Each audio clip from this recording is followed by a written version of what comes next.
Have you heard of the based mother?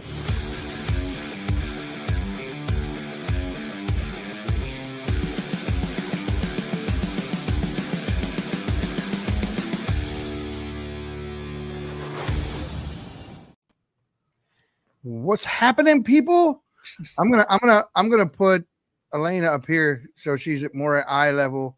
She's gonna be the authority here on most of this stuff. So too much movement. Too much movement. Did you like one of them girls where I grew up? That they chicken heads. Yeah. Well, I'm going to mute my mic out of the way because everything else that happens from this point forward is nothing funny. The reality of it is nothing we're getting ready to see is going to put a smile on anyone's face. In fact, it's probably going to piss off most people. Hey, I saw The Room in Eagle, Idaho, when we remotely brought Elena in, and she read an excerpt from a book that was in the Boise school district. And the people that were there, the whole mood of the room immediately changed. Just hearing what she had to say. And so, I always thought to myself, guys, I thought, some things are better censored. Maybe everybody doesn't need to be like that detailed in that. But you know what? In that moment, I realized that it was the only way they were going to get it. Yeah. It was the only way they were going to understand how real this subject really is and what's really going on, because nobody else is telling them. Nope. The news isn't telling them. Schools are not being honest about it. On the other way, they're saying that the books are being banned. We Correct. want to ban the books. And that's not. You can buy them on Amazon if you want to. It's just why are these in elementary schools? Why are these books there? No, if I were being honest, I would ban the books. I'll be honest. I'd get rid of them. I'd throw them in the trash can, and that'd be the end of it. I don't think there is any good thing that comes out of a book for kids, whether or not the parents says it's okay or not. Not like that, you're right. Well, no, I mean, what we're talking about, the difference, what they're saying about banning books is they make it seem like we want these books destroyed forever, for all eternity, and no one can ever have them, when really what we're trying to do is just get them out of the hands of children because they're inappropriate, because you can get arrested for showing some of this stuff to a child outside of a school. You could you lose your job if you read what I read at a staff meeting at work. But it's okay to put in the hands of children. Yep. So yeah, no, you want to buy this book as an adult and, go, do your freak with the book, have a great time. This is not for children. Yeah. I mean, the funny thing is when you see these parents that go to the Board of Education meetings to read from these books, they're told they have to stop. Yeah. They can't read that out loud. And that's what the room for parents that they don't want to hear. So I don't know why, if I can't read it to you, an adult, why is it acceptable to have access to my child? I don't understand how people can argue that point. I don't get it. Well, we'll explain some of that in the film, and we're going to watch the film that I made about this.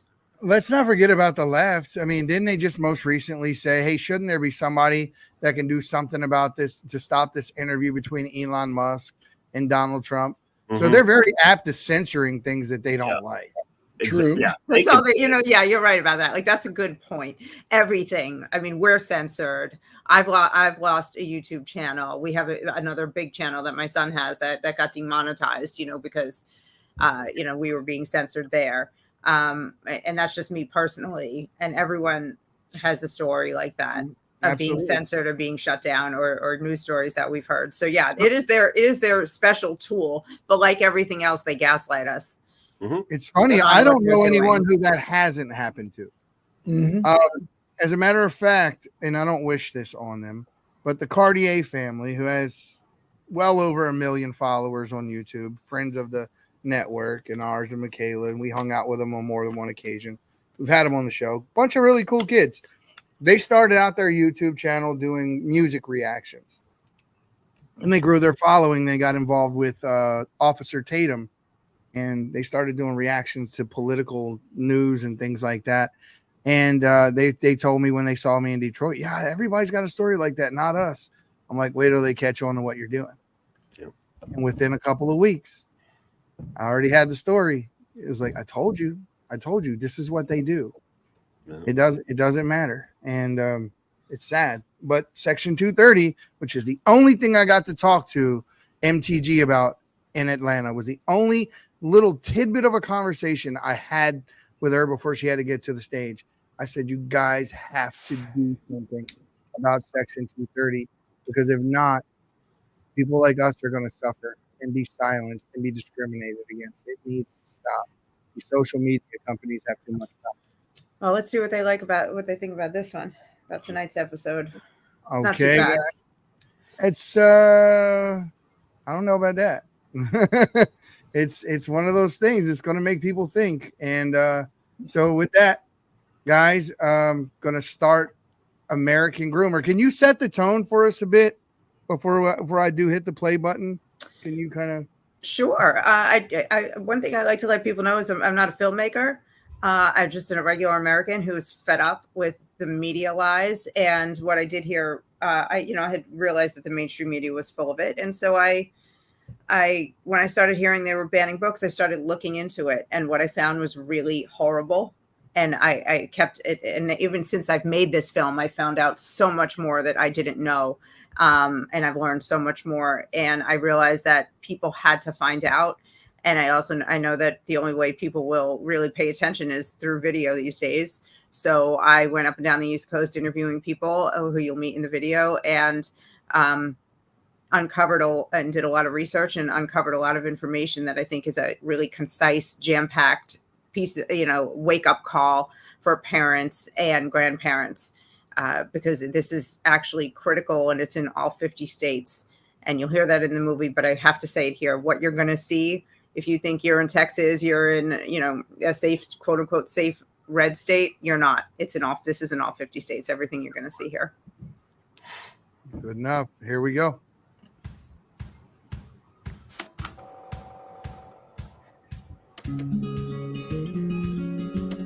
Once upon a time, adults went out of their way to keep children innocent. Kids had fairy tales, sandlots, recess, and bedtime stories. Their innocence was occasionally dinged by adult topics through eavesdropping or the rumor mill. Today, forget about it. It's total immersion, and kids can't get away from things they're not ready for. Culture warriors are telling us that kids are ready for sex from birth. And most shocking of all, this ideology's wormed its way into our schools. What can parents do when they just want to let nature take its course and do what's become unpopular, letting kids be kids? Up until about 5 minutes ago, I was your average American mother. Then Sunny put me on YouTube and we started speaking our minds. Have you heard of the based mother? What began as fun turned into a mission I never saw coming, to stop the sexualization of children in American schools. You won't believe what I found out.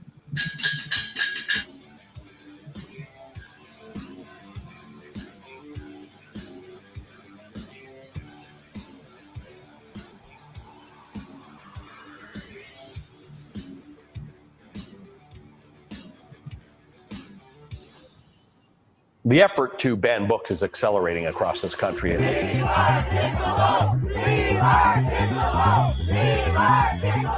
What's really going on? Are there obscene books in schools, or are these parents unhinged? Their opponents are calling them transphobes, Nazis, religious zealots, white supremacists, every name in the book. Supporters of the book say they're essential reading for teaching kids about inclusion and love. And I think that's what makes books like these really important and in a lot of ways beautiful toward the human experience, because they tell us what it's like to be someone else. The author of Gender Queer can't wrap her pretty little head around what the problem is. So I think the page that you're talking about is one where there is a scene of two queer adults. That page is about consent. The character asks the other character, says, I am uncomfortable with what we're doing. Can we stop what we're doing? And the other partner says, yes, of course. And it's really troubling to me that this page gets called out as so, inappropriate for young people. And I'm like, no, teenagers need to know about consent. It's easy to agree that young people should be taught about consent and respect. But in this radio interview, just like in so much other media coverage, the book's content was described as helpful and innocent.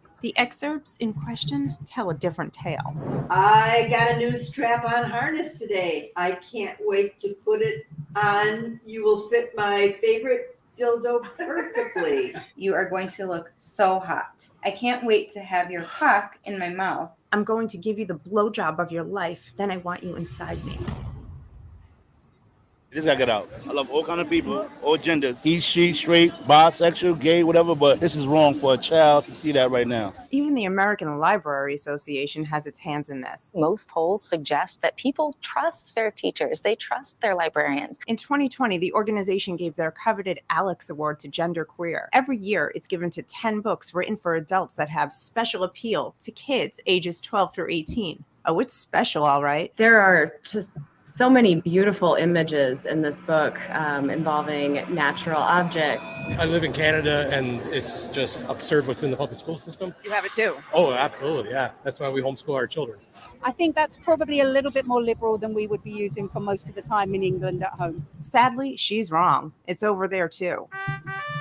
But just like most American parents, she thinks it's not happening in her town. The strap-on scene from Genderqueer isn't even the worst thing in these books. And we're not just talking about one book. We're talking about dozens at least. Where does it stop? Which ideas do you guys stop at and get comfortable with? That this bothers you because it's openly pornographic and kids can get it. Okay, but where do you draw the line? The line, Mr. Cuomo, is sexual abuse. The National Society for the Prevention of Cruelty to Children in the UK defines childhood sexual abuse clearly. It's divided into two categories, non-contact and contact. There's a list of behaviors that constitute non-contact sexual abuse, and it includes showing a child pornography and forcing a child to have sexual conversations. Like this page where it talks about how to sext, how to take nudes of yourself, but make sure to cover any personal markings. This is children. This is in Let's Talk About It. This is obvious. It's illegal to distribute child pornography, and you get in serious trouble. And it doesn't actually matter if you're a child when you do it. So they're basically setting children up to have their entire lives ruined, to be on the sex offender watch list. Commit federal crimes. Yeah, yes. Commit federal crimes. And there is a paragraph in there that says check the local laws to see, because you might not be old enough to do this. Very lighthearted cartoon. I got a question for you. What state was that in? That was in Virginia, just outside of DC. That's the offices of the American Principles Project. They're a family values lobbying group in Washington. So the book you were referencing was teaching kids how to take nudes while still trying to... Yeah, showing children how to sex. This is a book called Let's Talk About It. This is in middle schools and high schools around the country. And there are, instructions on how to sext and cover up identifying body parts. It says things like I say in the film. It says like, oh, this may be illegal, so you should check your local laws, like as if a child is going to do that. When have you ever met a child? Check the rules before they do anything. Wow. That's just one of the things in here. This is the book also that I love to point out, also has explicit instructions on anal masturbation. It talks about Seth's getting emotional over there. I can see him. Can you see, can you make me bigger for a second? I'll make you bigger real quick. This is the inside of this book. Oh wait, that's my Post-it note. Oh, I just happened to open to this is the anal masturbation instructions. This is instructions for other stuff. It talks about different types of, sexual situations, like, if you want to be, polyamorous or have threesomes or have, orgies, it talks about all swinger part. It teaches children about swingers and what that means, having open relationships. You could live your whole life and not know about these things and live a perfectly nice, calm, healthy, productive life. There's no reason to be the only reason to be teaching children this is to normalize pedophilia. So CS Rose 45 here asked, what page is the disclaimer on? Oh, is there even a disclaimer? I guess that's what we're getting at. Is there a disclaimer? Yeah, I mean, I'm imagining this is like some sarcasm here. Must be like at least this depraved to get this book, something. No, I mean, I've never seen a disclaimer in any of these. Not like an age group listed or. Oh wait, let's go. Wait, no, it's a good question. This says it's the Teen's Guide to Sex, Relationship, and Being a Human. I forgive me, I'm forgetting, but I believe this book is listed. I can check on Amazon for 12 plus. But let's see. The material in this book is for informational purposes only. Although every effort has been made to provide the most up-to-date information, the facts, and the science in the subject areas by this book, and the information about sex, relationships, and being a human will evolve over time. No book can replace the experience, expertise, and personalized advice of a trusted medical professional. So please consult with a healthcare provider before making any decisions that affect your health, particularly if you suffer from a medical condition or have a symptom that may require treatment. Okay. Oh, wait, I'm really glad this question was asked. The authors and publisher expressly disclaim responsibility for any adverse effect that may result from the use or application of the information contained in this book. It's actually a great question, and I'm glad you asked. So they're saying, this and whatever happens now, not our fault, not our problem. Because in here, there was actually the phrase "no biggie" in describing getting an STD. So if you get an STD, no biggie, almost everything can be treated. We cover that in the film. This is what we're up against. And teenagers are going to look at that book and they're going to try it. They are. If they ever see that book, they're going to, and it's sick. And they're going to do it on other people that, again, may not consent. And it's whoever said it, you're right. They're creating a bunch of pedophiles is what they're doing. Yeah. Right. And then, the old adage of hurt people. So, this is ridiculous. All right, I'm going to continue here. Soonish. Now, how many kids do you know follow every rule that you lay out for them or have the wherewithal to check federal statutes? Sorry, guys. I just wanted to put this out there in the private chat. If there comes a point where you want me to pause for any of you, just let me know in the private chat and I'll do it. Children jump before looking, right? Like how many children are constantly breaking arms? They're constantly getting themselves in trouble. Like your childhood is supposed to be when you're learning, right? When you're learning from mistakes, you're supposed to be able to make mistakes as a child. But the mistakes that these people are encouraging them to make are life destroying. These pictures never go away. They're never actually deleted. It's always out there. Even if it's legal, even if you don't get in legal trouble, there's going to be naked pictures of you on the internet for your children, for your grandchildren, for your great grandchildren to see. It's totally nuts. And it's the society that our corrupted elites have created for us. I think maybe it just opens kids up to things that they're just not ready for. Not ready for it. Wait till you turn 18 years old, 21, then you can explore. But right now, you're a child, you're a kid.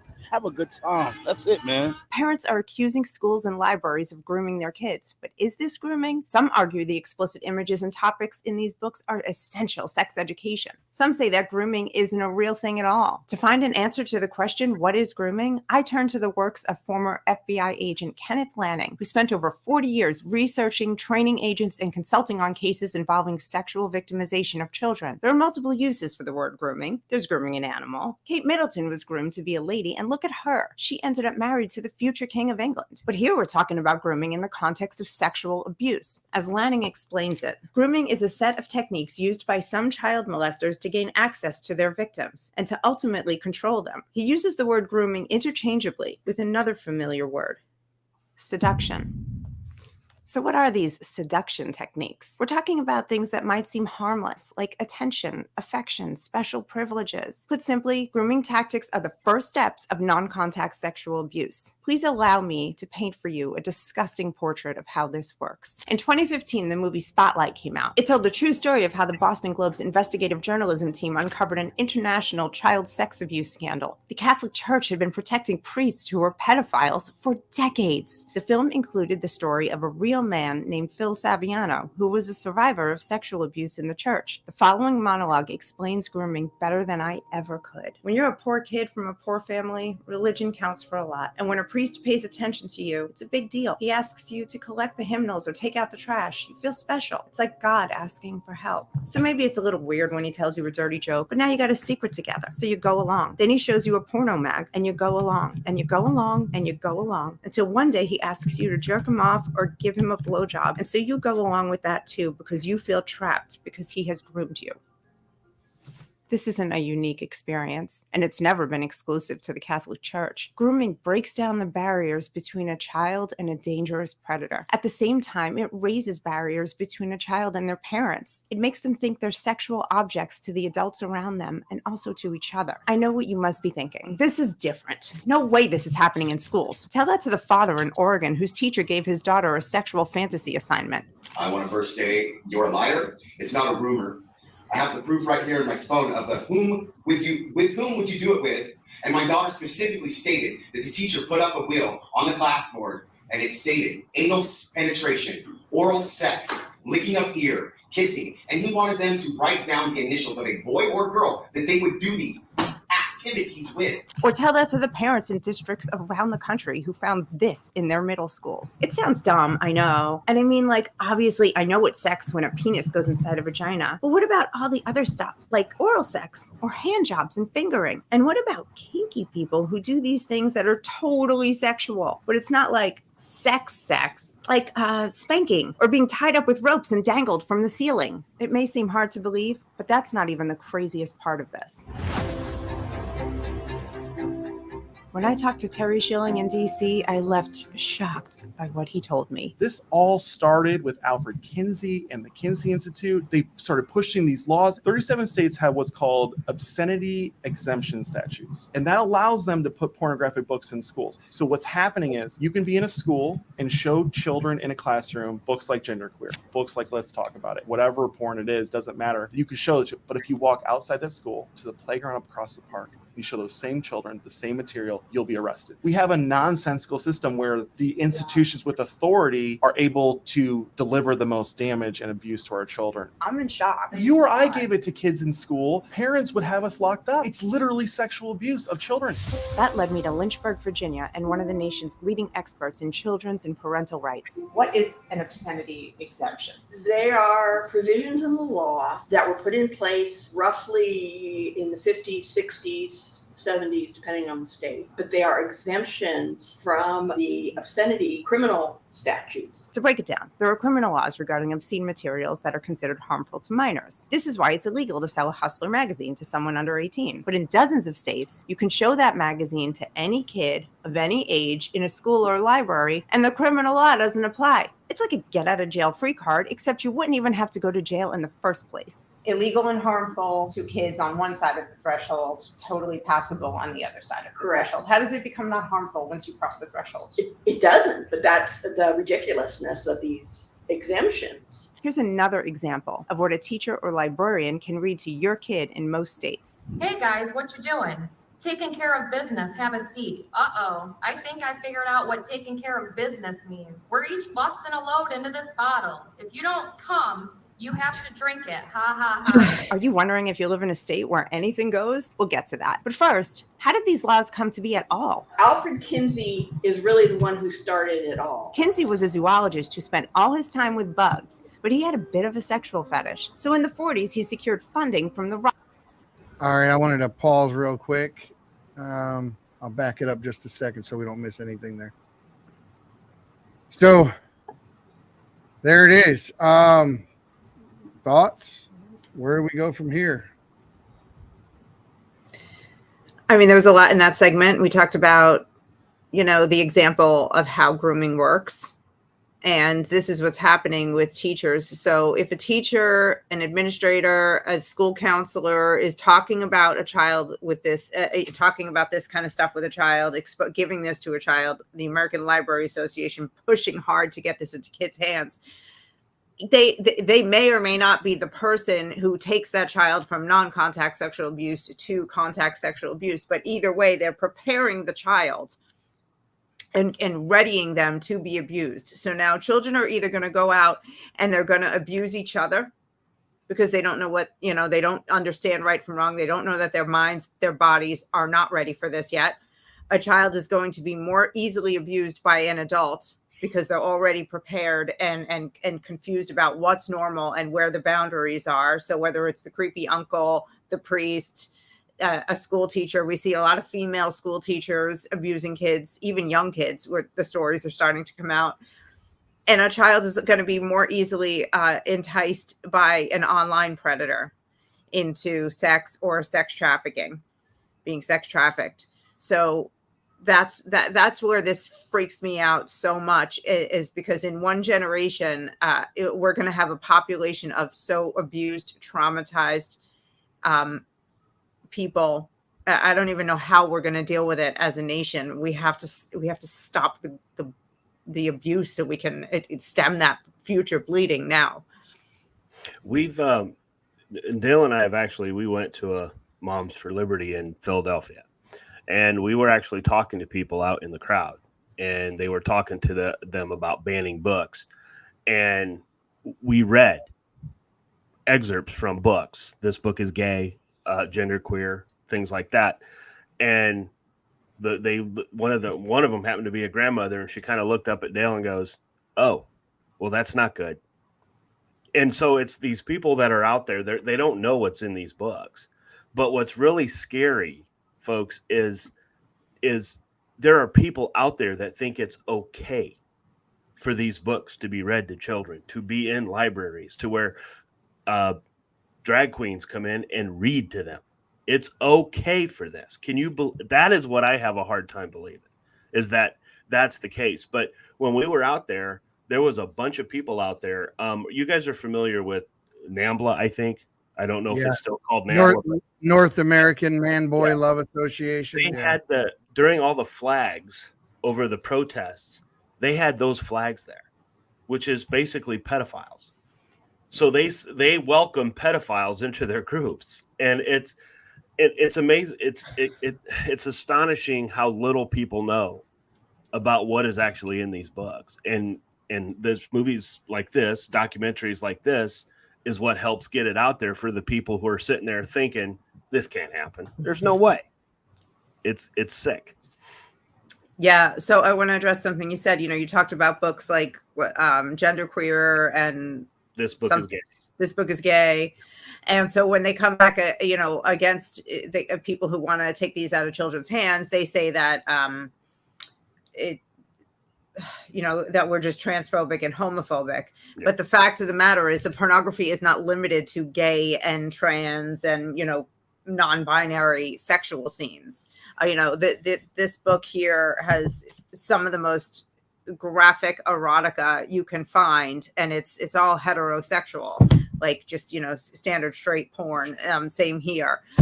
Then there's another. I have a whole shelf full of books with rape scenes, like vicious rape scenes between a father and a daughter, and so on and so on. So it's not just this like transphobic, homophobic thing that they're calling it, and they use that as a shield.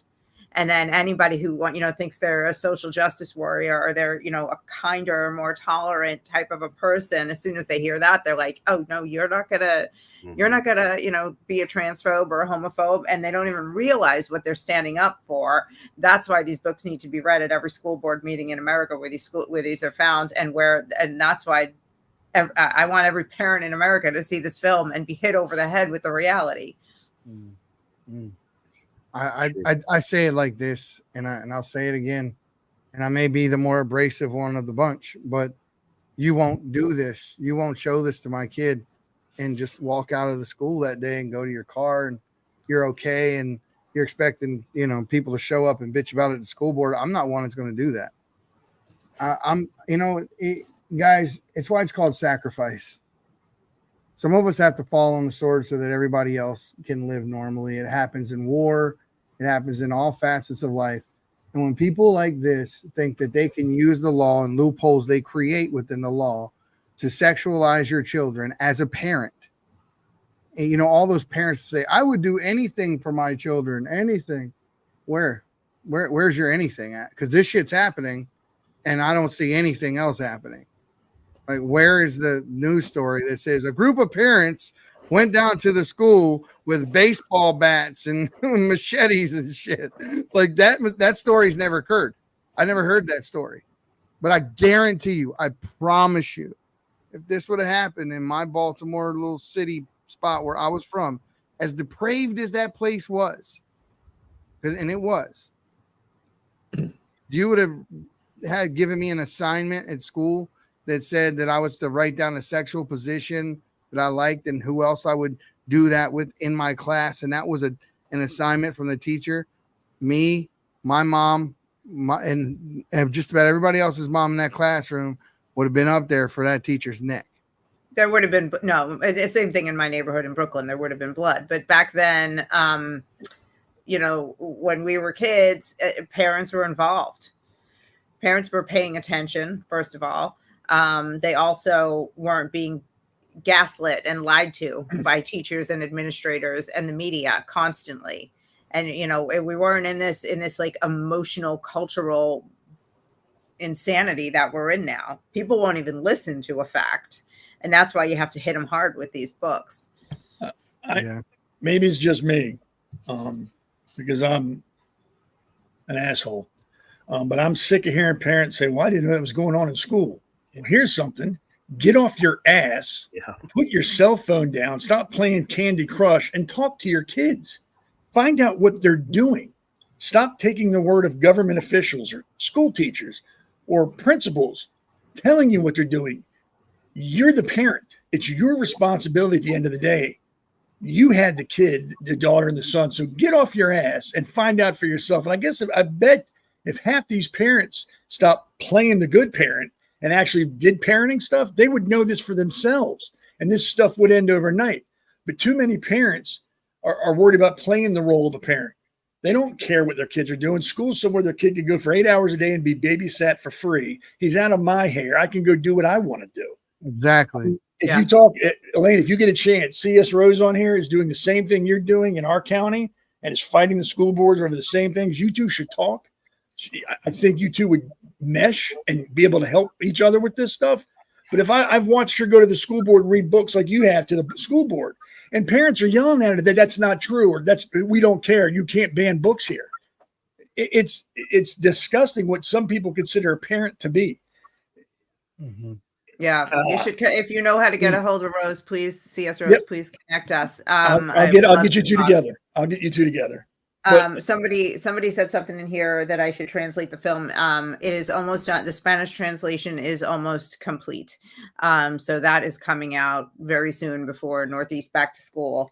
Chinese and Arabic will be harder for me because I don't speak any Chinese or Arabic. So if I use an AI system, it could. You can just use totally Descript, which is the most popular software that will translate it. Which is they don't come. It doesn't come right because there's a lot of colloquial stuff in this film in the language, and it doesn't translate right. And I know that from reviewing the Spanish translation. Gotcha. So you need somebody. I need somebody that can do it. And right now the budget's not there, but I agree that it should also be in Chinese and Arabic, and hopefully maybe the money will come and I can do that. Because these books. One of the reasons it needs to happen is because these books are being translated. So a lot of these books that I've read to you from are now available in at least Spanish that I know of for sure. And they're being placed in the schools in Spanish and English. Yeah. So the other side is relentless, but maybe we should get back. Yeah. There we go. Gonna load into this bottle. If you don't come, you have to drink it. Ha ha ha. Are you wondering if you live in a state where anything goes? We'll get to that. But first, how did these laws come to be at all? Alfred Kinsey is really the one who started it all. Kinsey was a zoologist who spent all his time with bugs, but he had a bit of a sexual fetish. So in the 40s, he secured funding from the Rockefeller Foundation. Yes, those Rockefellers, to fund his research at Indiana University, where he wrote and released 2 books on human sexual behavior. In those books, he made, they're huge, 600-page scientific looking, and they have lots of charts and graphs, and they look like they're scientific, and he acted like he had scientifically proven this. He claimed that basically, as far as children go, that children are sexual from birth. Children are not harmed if they engage in sexual activity at any age. And probably the most shocking thing in there are these tables that he has in there that, just you think they're just any old table. When you read them, he talks about children as young as 2 months old having what he calls orgasms. And you have the 2-month-old, 4-month-old, how many times over a period of time. And we came to learn what he did actually is he used material from pedophiles, serial pedophiles, who, when they were abusing the children, would like keep a diary. So he didn't actually conduct these experiments on the children himself. He just borrowed information from pedophiles who kept diaries of their abuse? Yes. Now, he may have, it's debated as to whether he actually did any of them or not, or at least observed. We think he at least observed some of the quote-unquote experiments. But for certain, most of the materials were given to him by these serial pedophiles, one of whom was a Nazi. So a perv calls sexual abuse of children science. One might think he'd be ostracized or jailed, but no. Once he got the books published, then the Rockefeller Foundation and the people who were associated with them switched gears to the legal system because they needed to change the laws in order to correspond with this new science. The Rockefellers paid to have an army of lawyers, lobbyists, and legislators write up these exemptions, then managed to ultimately get them passed in 44 states. These are the same people who put up the most famous Christmas tree in the country every year. How sweet.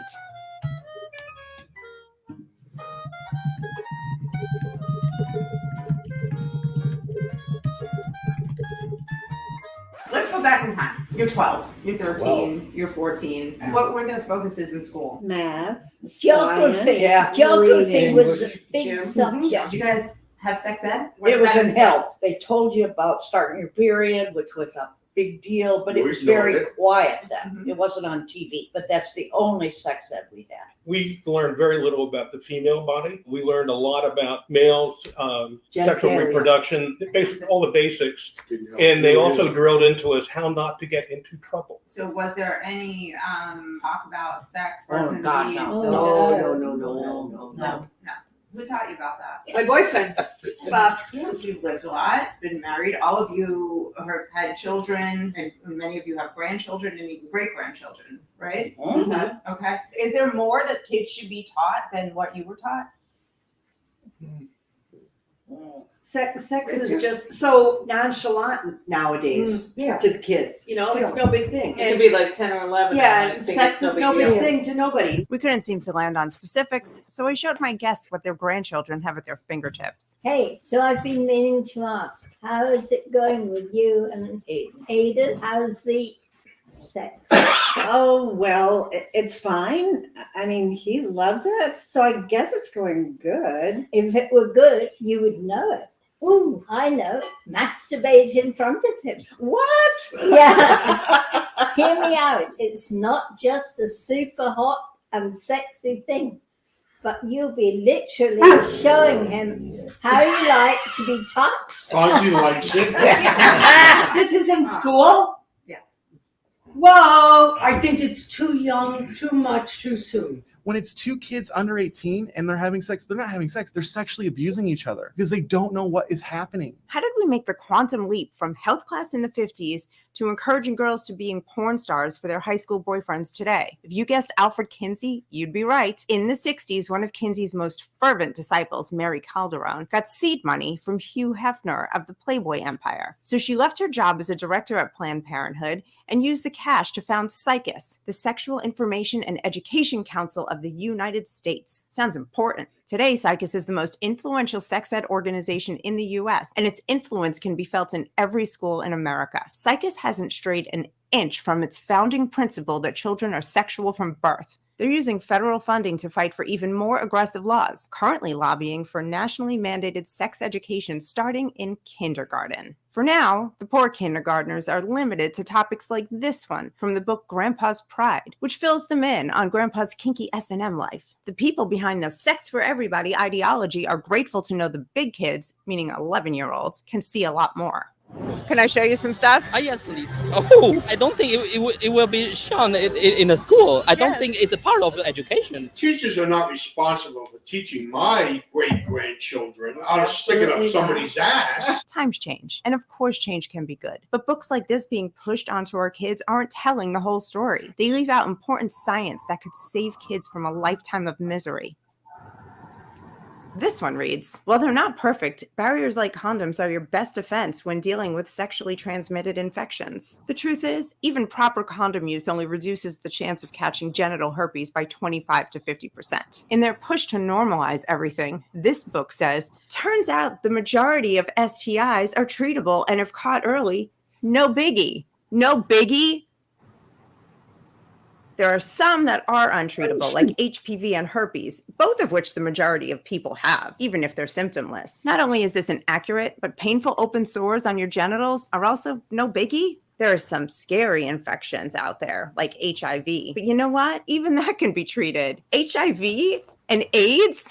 No biggie. Woo! Somebody should have told us in the 80s.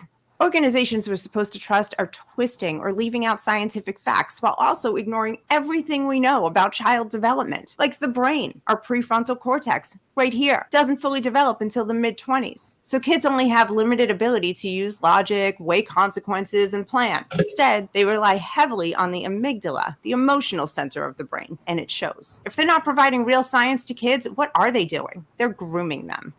Grooming is the act of putting ideas in a child's head that they're not ready for, going against the parent's will, going behind the parent's back, keeping secrets. And essentially, I would just say that it's doing something to children that they're not ready for in life. Around 11 to 12, you become hormones with feet. And one of the things that you really, I think, need to teach kids is that actions have consequences. Psychus teaches sex positivity, that any and all sex is good, and you can have as many partners as works for you, that there should never be any judgment. It's all healthy and normal and wonderful at any age. But the truth isn't that simple, especially for girls who have a wildly different neurological reality than boys. One hormone, oxytocin, has a strong bonding effect for girls, while at the same time disrupts critical thinking and judgment. Maybe we should explain that to girls so they consider getting to know somebody before letting them impair their judgment and worse, leave them with regret when they sober up from the hormonal high. Psychus leaves this science out too. Men and women are simply not wired the same.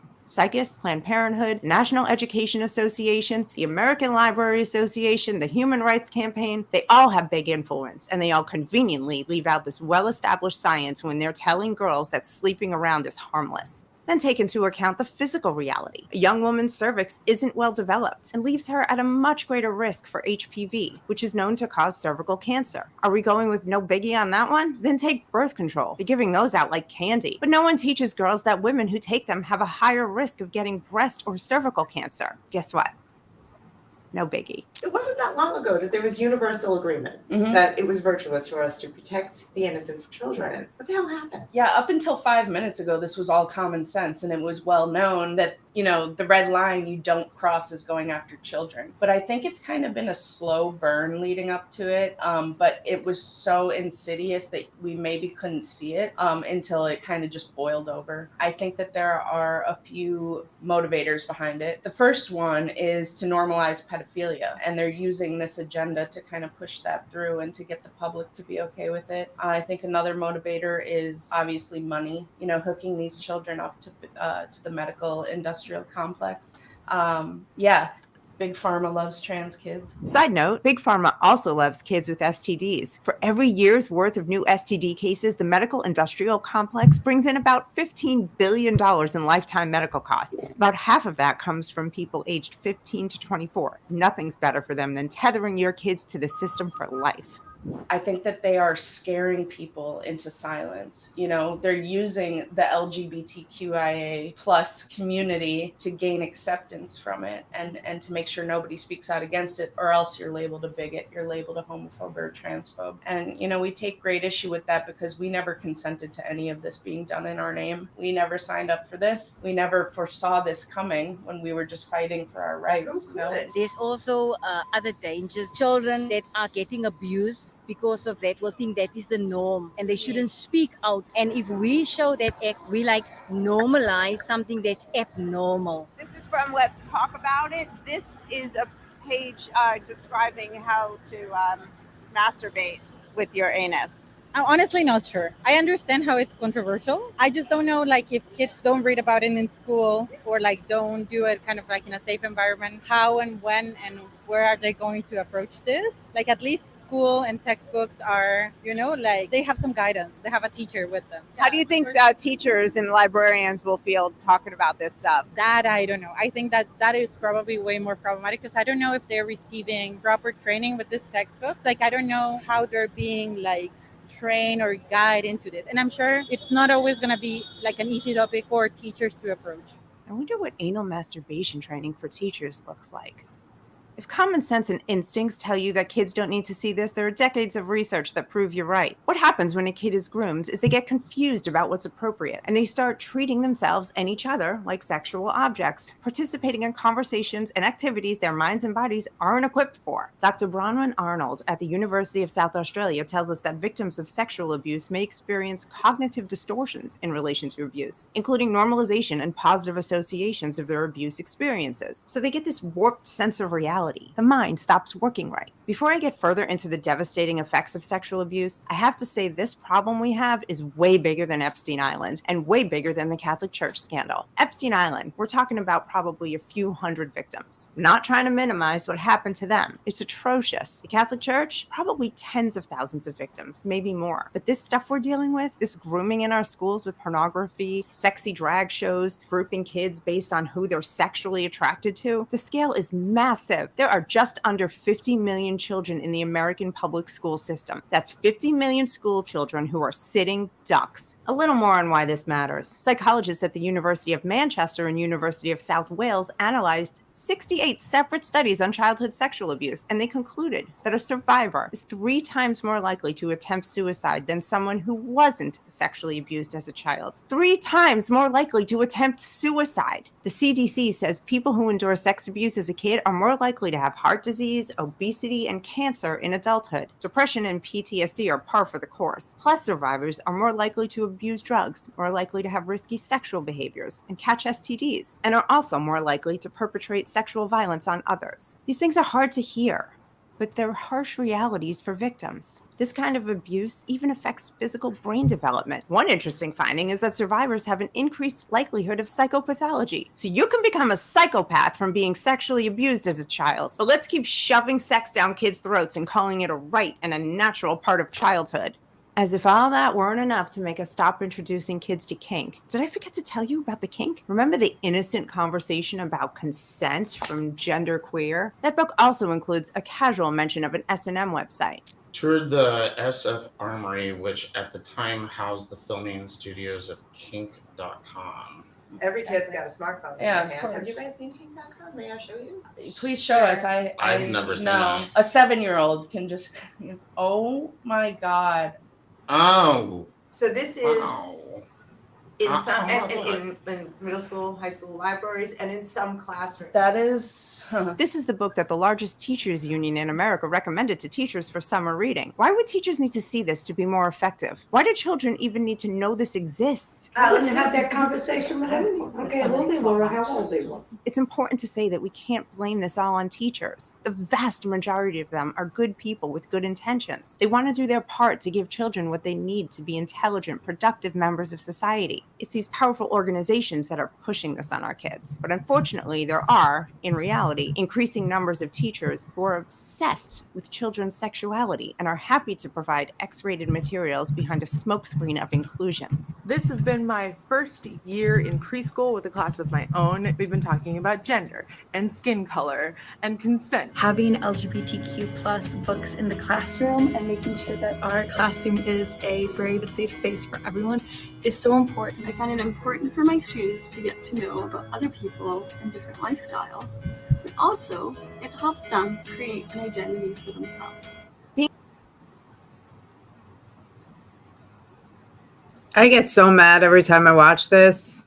I mean, I researched it, I did it, I wrote it, and I never stop getting completely infuriated every time I see what our teachers and administrators and politicians are doing to our kids.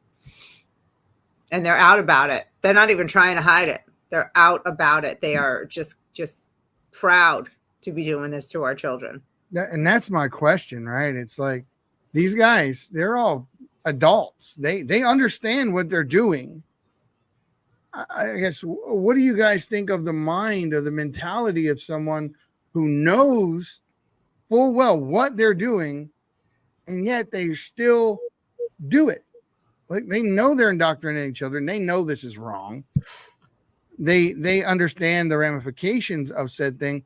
But do you think it's more like they want to be accepted in society, and now all of a sudden society is all gone this way, so they don't want to be the only one that thinks differently, or they actually believe in these? Like, what is it that has made us cross this Rubicon to the point where crazy is the new norm?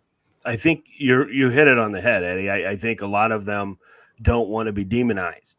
So they think, okay, well, we're going to do this because I don't want to be seen as transphobic, homophobic, and all this stuff. So they do this. So they follow this when they don't really. I believe some of these individuals don't know what it's about. They don't know what the whole thing's about. It's not about people being gay.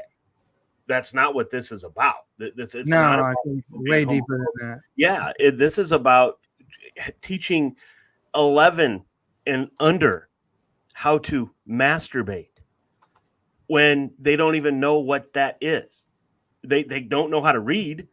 Our kids can't read, our kids can't do math, but by God, we think it's important to teach them this. And I just think a lot of these young teachers come in and they don't want to be seen as homophobic, so they go along. And it's sad. And I think you're right, Eddie. I think some people just get scared into, well, this is going to become the norm, so I better get on the ship. And instead of, like Seth, get off your ass, like what Seth said, get off your ass and protect your children. So if I'm understanding you correct, Eddie, the choices are I'm just following orders or I agree with this. Either answer is unacceptable to me. My question is, like, which one do you think it is? Which one do you think is the one that's most popular? Is it that I don't want to be shunned? I don't want to be ostracized. I want to be like everyone else, and everyone thinks this is normal, so this is what I'm going to do? Or do you think that they actually believe this stuff? To be honest, I don't give a shit. It's wrong. There's no explanation that anybody could tell me that would make me go, oh, okay, I can understand why you're doing that. What I think needs to happen, and I've talked about it on almost all my podcasts, is accountability. If you do something like this to children, you need to be held accountable. And if that means you get your ass kicked up around your shoulders in the parking lot by parents, so be it.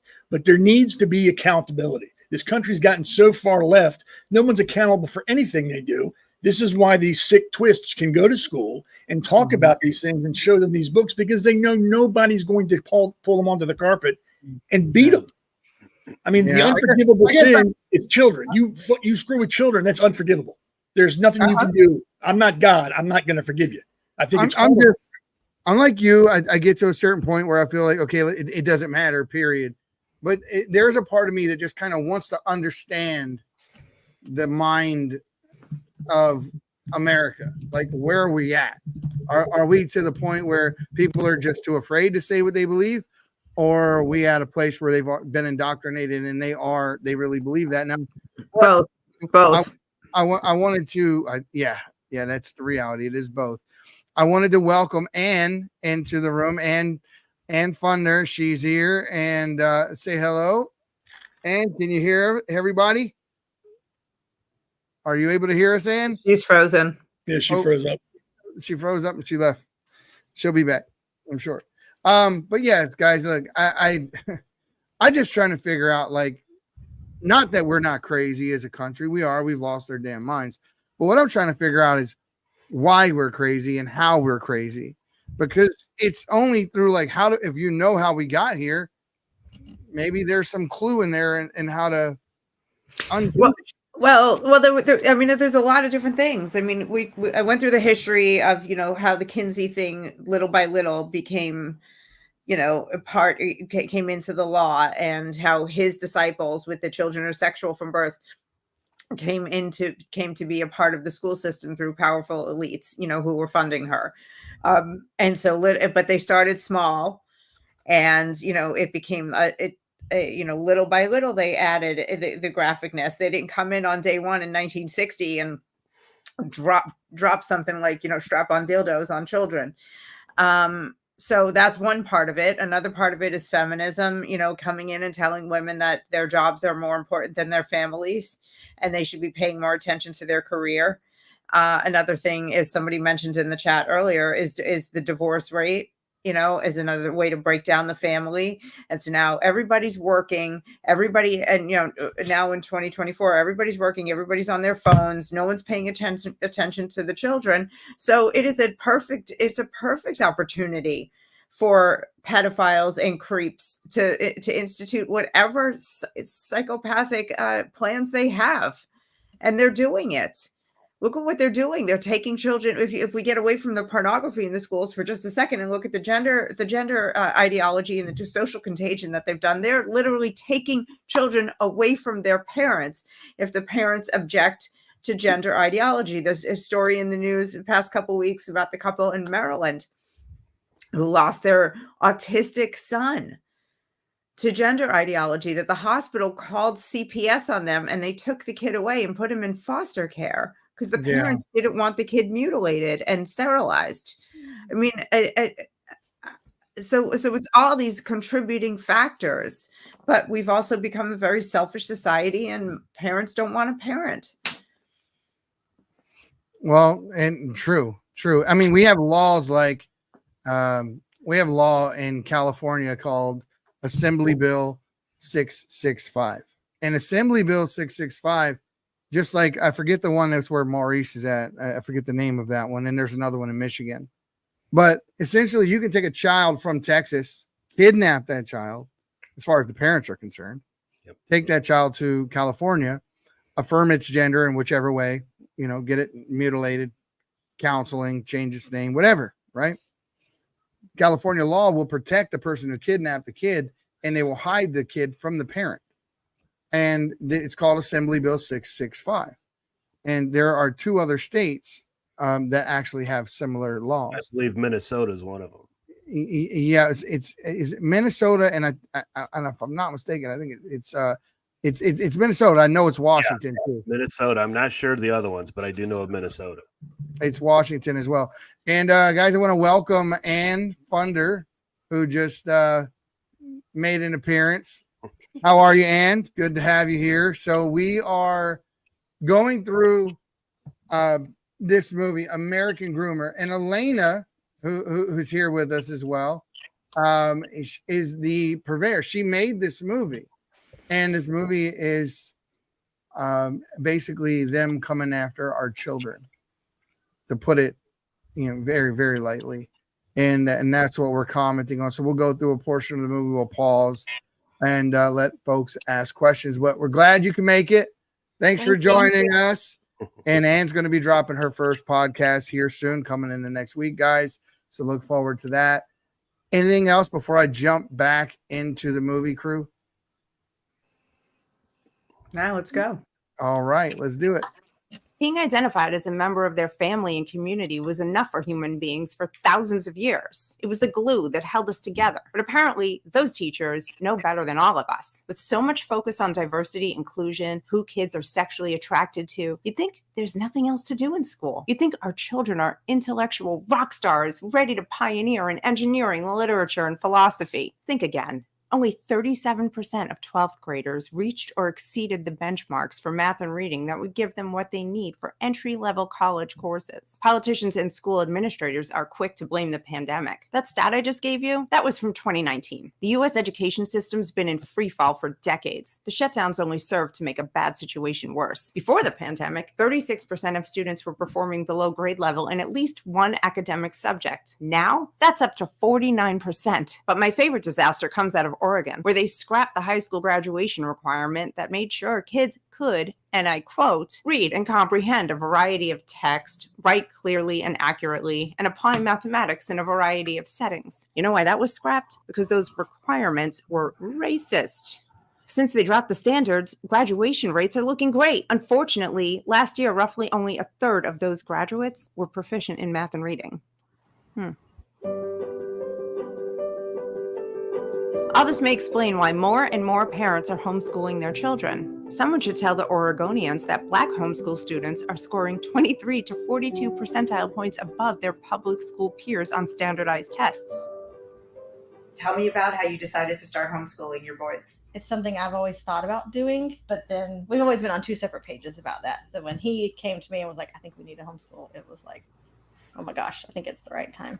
For us, it was just rooted in, what was going to be best for our kids and their education. There are these myths, I'm sure you've heard them Absolutely. about homeschooling. Sure. And, there's a few going around. One of them is parents are not qualified to teach. I think even just, a myth or a stigma of like homeschoolers are weird and parents are weird, or you worry about what people are thinking, like maybe she's not qualified to teach her kids. But the amount of resources that are out there is really crazy. So we have found so many things that I'm like, I actually think I like this better than public school. Not everything. It's definitely a mix and match for us. Parents ought to be the ones who are teaching their kids. Like everything, in our opinion, I think the parents ought to be kind of the guardians of the gate on how my kids learn to think and how they see the world and how they love others and all of those things. Are you guys familiar with either of these books? I do feel like I've heard of this one, but I have not actually seen it until today. I'm going to apologize in advance for what I'm about to show you. I mean it. I'm scared. OMG. Wow.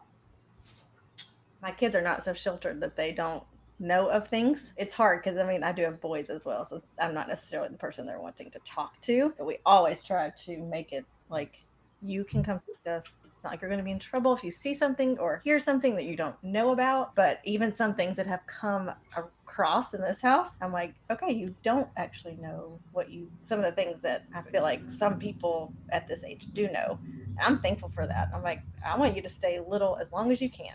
Like if you seem uncool or you seem sheltered, I'm okay with that.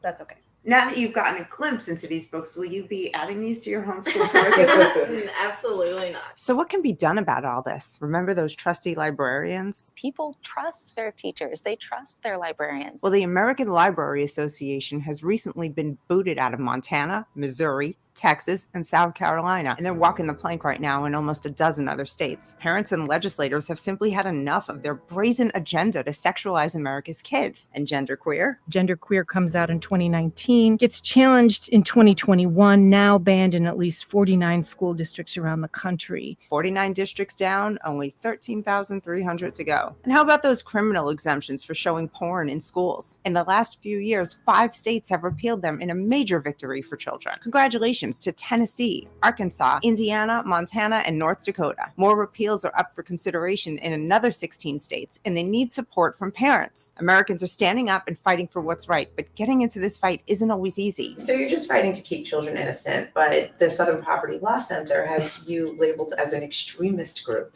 What's that like? We laugh about it. We aren't a hate group. We aren't extremists. Anybody who actually knows us knows that we're all gay and trans, and we're just regular people that want to protect children. We want to fight back against, what's happening. The backlash is growing against all of us, and it's hard to even blame people for it. But I think that that's why what we're doing is so important. We get comments all the time, every day, saying, you're changing my perception of the gay community, of gay people, because, all you see coming out of the community right now is stuff like this and the drag queen story hours and the half naked drag shows with kids involved. And, a normal person seeing that doesn't really know many gay people. They're thinking that this is just what all of us want. And this is all of our agenda. And that's not true. And so I always remind people that it's actually a fringe minority within our community that want to do this and that are pushing this. But the majority of them are straight that are actually at the top controlling what, these books that get into schools or funding these, or pushing for the medicalization, these therapists and these doctors. And you guys have had a hand in 19 states passing bills that have banned child sex changes. That's great. Can you just give me an example of one that you're particularly excited about? So in the state of Missouri, one of the very first things that I actually got called in to do for Gays Against Groomers was to testify before the Missouri House and Senate. It ended up passing through the legislature. The governor signed it into law. It did get challenged by the ACLU just recently. And but thankfully, the courts were sane in the state of Missouri, and they upheld the Missouri law. Gays Against Groomers had a part in that. What else can we do to keep protecting children? The important thing is get like-minded people elected to local school boards, because that's a lot of the bulk of the work. You said that most Americans believe that children should be protected from porn, and you conducted a poll recently where you asked people if they think there should be age verification requirements for viewing online porn. Oh, it was crazy. It was over 80%, and it didn't matter what demographic you were talking to. It didn't matter if it was Democrats, independents, women, men, Hispanics, blacks, whites. It didn't matter. It was an 80-20 issue. And what we're seeing is that's actually playing out in the state legislatures as well. In Virginia, for example, Virginia is I would argue, blue state. You can maybe make the argument that it's purple. It passed the legislature here with only 3 legislators in the Senate voting against it. Everywhere else, it was 100% support, and it was signed into law by a Republican. So Democrats and Republicans, even at the elected level, agree that we need to protect kids from porn online. And so there's a... So I want to stop there, because that's... Let me put it this way. Regulating the internet can be packaged as something good. But in fact, when they actually do it, like most things, it's never good. It's never good. SOPA wasn't good.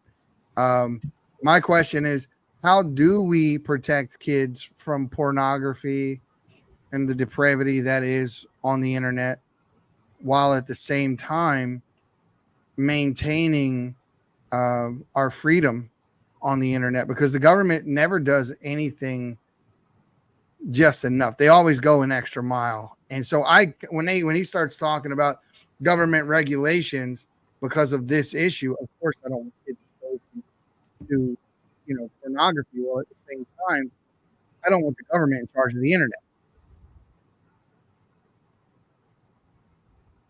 Well, the government has to be in charge of everything in the extent, to the extent that free speech is only and available if there's no crime involved, and if it is a crime to show a child pornography, if it's a crime to sell a child a Hustler magazine on the street at a newsstand, then it is a crime to show pornography to a child on the internet without any verification. So I agree with you that the internet should be free, but we need regulation. There's not enough regulation when it comes to like child sex trafficking rings that are run on the internet, and the government has the capacity to stop that. So this doesn't bother me at all, because it is illegal to show pornography to children. No, I would. Go ahead. I was going to say, I'm going to say it again, and people are going to get sick of hearing it and turn me off. Accountability. Parents need to start being parents. If your kid's on the internet, walk by, see what they're looking at. If you don't like what they're looking at, be a parent and turn it off. It's really that simple. The government doesn't need to get involved. If parents would just get off their ass and be parents. When my son's playing on the computer, I'm hovering. He gets so angry and be like, why you keep looking over my shoulder? It's because you're 14 and I know what you're looking for, because I was 14 once too. It's that simple. No, you're not looking at that. Turn it off. Here's the thing. So I had a program on my daughter's phone. She didn't realize it was there, but anytime I texted a code to her phone, it texted me back her coordinates. I could also text a specific, and I'm a technician, so most parents didn't have the ability to use the tools that I did and why I did. But if I sent another specific text message to her phone, it sent me back her text for the last day directly to my phone. And I tell certain parents this, and I even help put some of these things in place for other people's police lieutenants at home. I put one. Oh, his wife didn't like it at all. You're invading their privacy. But I see no problem with invading a kid's privacy. Hell, I mean, if I could go back in time, knowing the life that I led as a kid, the things that I did, my God, I wish now, knowing what I know now, that my dad or mom would have invaded my privacy. Yep. Stop trying to be a friend. Stop trying to be a friend and be a parent. Say again. Well, be a parent, not a friend. We have too many parents that want to be, I'm my daughter's best friend, or I'm my son's best friend. No, you don't become that until you're an adult. Right now, you're a parent. Take care of that child. Seth, you hit it right on the head. You kind of stole the words right out of my mouth. There is no privacy when they're using equipment, electronic equipment that you bought for them, and in your house, your electricity. There is no privacy there. And that's just a parent's lazy way of saying, I know not, I see nothing, I know nothing. Yes. And Hogan's hero's defense. Exactly. Yes. Good point. Yeah. Only a couple of us old people got that reference. Yeah, I was going to say, I bet you there's a lot of people like, I what? know nothing. I know nothing. But guys, there's the world we want to live in, where parents are parenting, and then there's the world we do live in. That's the thing right there. You Agreed. nailed it. Because so many people start acting like this is the world that they envision in their mind. Like this is already heaven. We're already paradise. We're already to a point where people can all be trusted and all these types of things. Well, we're not there yet, guys. No. And it should not. Oh, I just realized I had my OBS camera on over here. I apologize. I got little twirling cubes up there. So yeah, I mean, this is not that world yet. And reality is so much different from what you think it should be. But we cannot live in a world that we think we should be living in and ignore the world we are actually in the process, because it's dangerous. That whole thing is dangerous. And what say you, Ann, on the subject? Can you hear? Yeah, I can hear. I mean, I'm with Moms for Liberty, so all of this is all too familiar of what we talk about with our parents all the time. Schools sexualizing our children, it's just disgusting. As far as, being involved, yeah, we do need to know what our kids are doing at all times. And, I think. Is there a line, though, where parents, do you think that, tagging your kids' devices and all that is there a line that shouldn't be crossed, or where is that line? We have Bark, so it will let us know. There's programs that you can get that will clue you in if there's things going on. You set the parameters, time limits and stuff like that. But I think I pick up my kids' phones all the time and go through them. I think it's important to do. I have no problem with it, and they know, and the fact that they know keeps them also accountable. So I think it's a good thing. So, guys, we got a perfect troll in the comments. Oh my God! Guys, I don't know who you are, but thank you so much, because you just showed us everything that we were talking about. So this is a leftist, and I'm going to read. I'm going to put his comment on the screen so you understand what kind of people we're dealing with. Yep. There you go. Once your children are born, they're their own people and can make their own decisions. F what the parents want, and F Trump too. Kamala 2024. So yeah, Kamala 2024 is synonymous with grooming and kids doing what they want. You weirdo. Yeah. You actual weirdo. Like, they love terming us weirdos, but my God, if that doesn't scream like, dude, I bet you the FBI would have a field day with your laptop or cell phone. You kind of saw the picture, right? I mean, yeah, I see it. I see, and it's probably his real name too. Yeah, we're racist too. Don't forget that part. Yeah, he says. Wow, when did we even bring race up? We did it. That's that part. Actually, are you being? Is this like an Alex Stein? We know Alex Stein. Is this an Alex Stein trick where you're actually just saying asinine things, but you actually agree with us? Yeah. I'm not sure what's going on here, but. Okay, we'll just leave you there for entertainment purposes only. Yes, thanks for coming. Yeah, wow. Yeah, wow.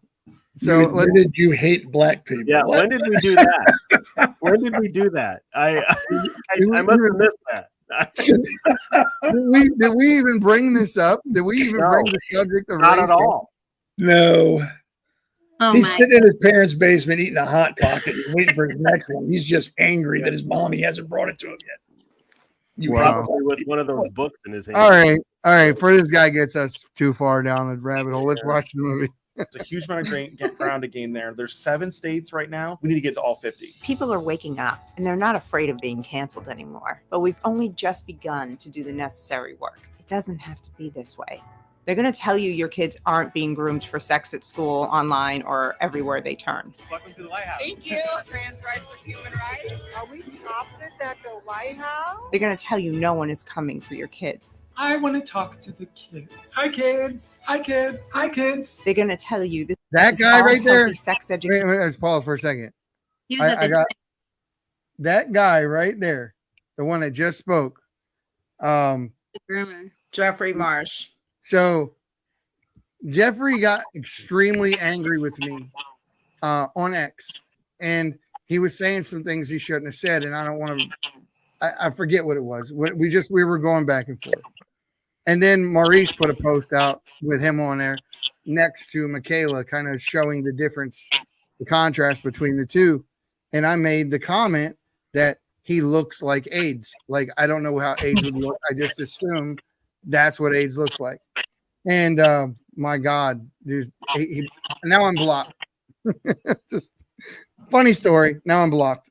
Hi, kids. Hi, kids. Hi, kids. They're going to tell you this is all healthy sex education. It can only lead to good things. If you want to hear from me on a personal level, just let me know. They're going to tell you it's not the American public school system you have to worry about. It's the Catholics. Well, I have something to tell them. If a priest telling a kid a joke, if a priest talking about sex, if a priest showing a kid pornography, keeping a secret with a kid, coming between a kid and his parents, if a priest doing those things is grooming, anyone doing those things is grooming. And that includes every teacher who's doing this, every librarian who's in on it, and every school board member and politician who isn't protecting your kids. Get to work, America, because the kids are not all right. True stuff. The kids are not all right. That is a fact. So, give me a second. I'm going to make room for one more.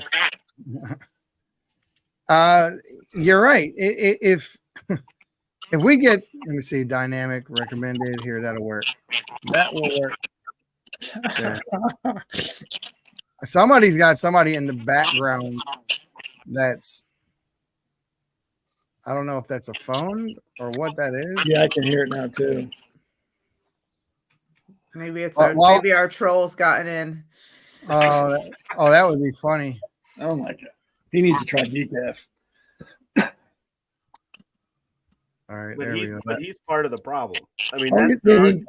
No, he is the problem. Yeah, that's the argument. Everything's racist. Everything's homophobic. Everything's about that. And if you don't give in to all of this stuff and allow all this stuff to happen, we are the issue. We're the problem. And again, I thought it was a very good question. CS Rose, why is he not wearing a shirt? I have no idea. Is he not wearing a shirt? No, he's not. He wasn't wearing a shirt. Racist, homophobe, transphobic.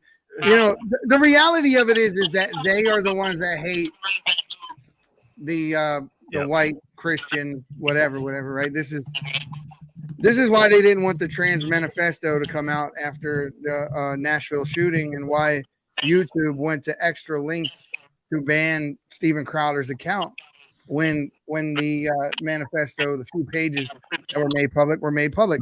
It was the narrative that they didn't want shown. It was the get white people, we hate Christians.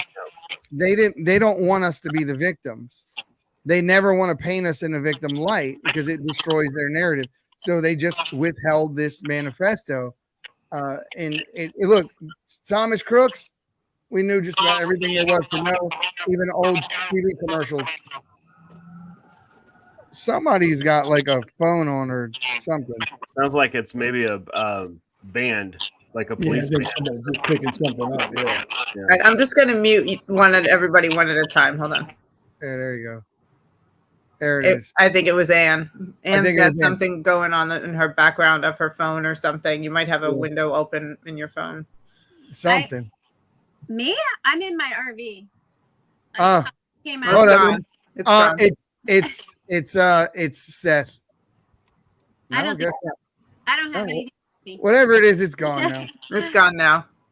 It's gone now. But yeah, I mean, listen, we these are the people we're fighting against. These are the ideas that we're fighting against, and they're not even hiding it anymore, guys. It's we could take everything this guy says and take it as satire and laugh about it and all of that, but the reality of it is what he could be very literal and actually believe the things that he's saying.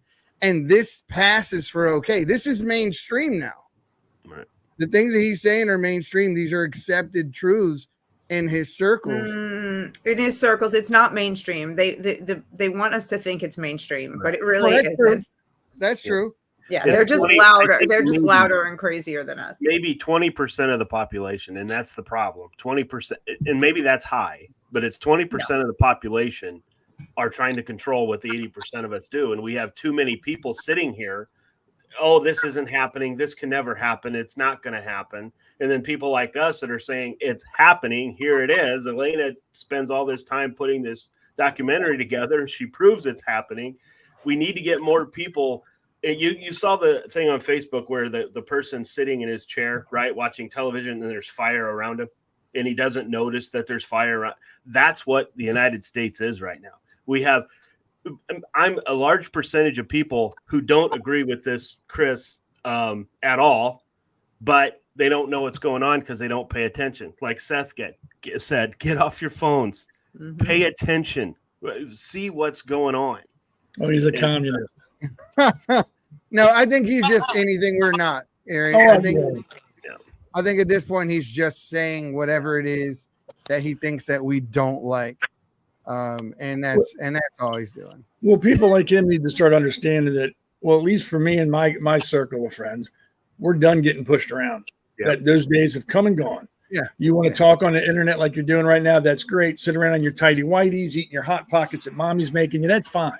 But if you get in my face and you physically want to talk like that to me, it is not going to end well anymore. I'm not just going to sit there and do it because, I don't want to get in trouble. I don't want to offend you.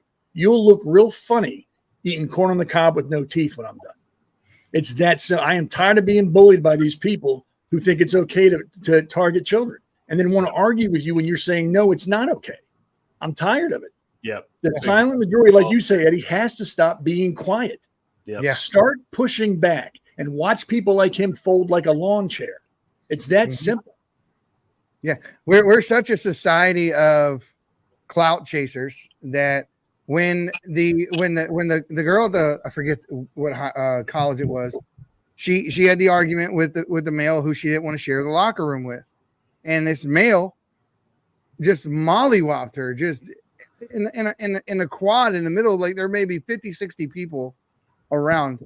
The only thing anyone did was pull out their cell phones and start recording. Meanwhile, this girl's getting beaten, and it was one guy with the wherewithal to stand up and knock this dude flat on his ass, and his whole facial expression changed when he got hit by a man. It was like, yeah, he was cool when he was beating on a woman.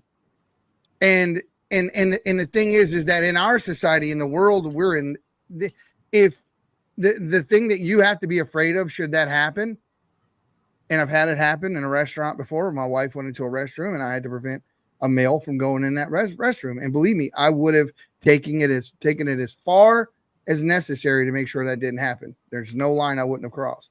I promise you. I'm telling you this on air. Record it, play it back. I'm being serious. Did you, Eddie, real quick? Yeah. Go ahead. Sorry, finish your statement. No. What I'm saying is that I just think that it's just like him.